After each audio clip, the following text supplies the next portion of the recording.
আমি ঢাকাবাসীকে অনুরোধ করব, নিজের ব্যক্তিগত ব্যাগ এবং মানি ব্যাগ, পার্স, মোবাইল নিজে একটু নিরাপদে রাখার চেষ্টা করব।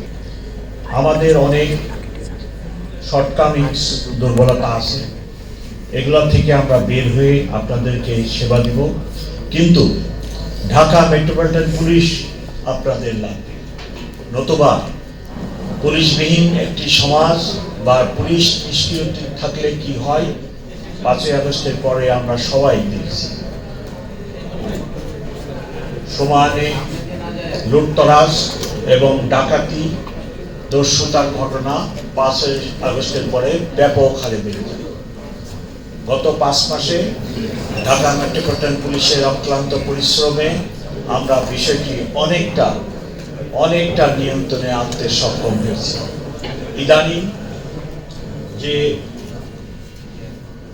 অপরাধটি মানুষের মধ্যে শঙ্কার সৃষ্টি করেছে সেটি ছিনতাই, এবং এই ছিনতাইয়ের সাথে জড়িত অধিকাংশ মাদকাসক্ত অল্প বয়সের ছেলেরা, 15 থেকে 20-22 বছরের ছেলেরা নানা ধরনের মাদকে আসক্ত হয়ে এই ধরনের অপরাধে জড়িয়ে পড়ছে।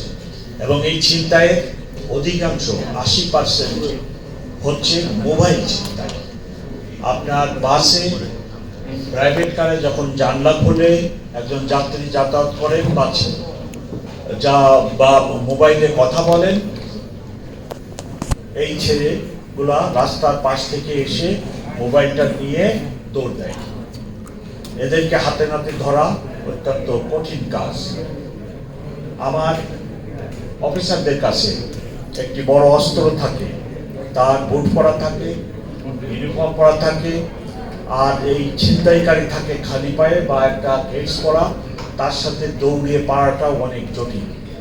তাই প্রথমত আমি ঢাকাবাসীকে অনুরোধ করব, আপনার মোবাইল, যারা মহিলারা যারা পার্স ব্যবহার করেন, আপনার পার্স বা হ্যান্ডব্যাগ আপনি নিজের নিরাপত্তায় ভালো করে রাখার চেষ্টা করেন। আমরা আপনাদেরকে এই ব্যাপারে সাহায্য করব, কিন্তু নিজের ব্যক্তিগত ব্যাগ এবং মানি ব্যাগ, পার্স, মোবাইল নিজে একটু নিরাপদে রাখার চেষ্টা করবেন।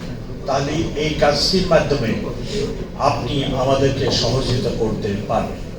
ছিনতাইয়ের ব্যাপারে গত 1 সপ্তাহে আমি ব্যাপক ব্যবস্থা নিয়েছি। দিনে এবং রাত্রে আমার পেট্রোল সংখ্যা বৃদ্ধি করা হয়েছে এবং ডিবিকেও আমি এই কাজে লিপ্ত করেছি। গত 1 সপ্তাহে আমার কাছে যে তথ্য, সেই তথ্য মোতাবেক 1 সপ্তাহের আগের তুলনায় ছিনতাই অনেকটা কমে এসেছে। আমি আশা করছি আমরা এই ছিনতাইকে আরো নিয়ন্ত্রণে আনতে সক্ষম হব।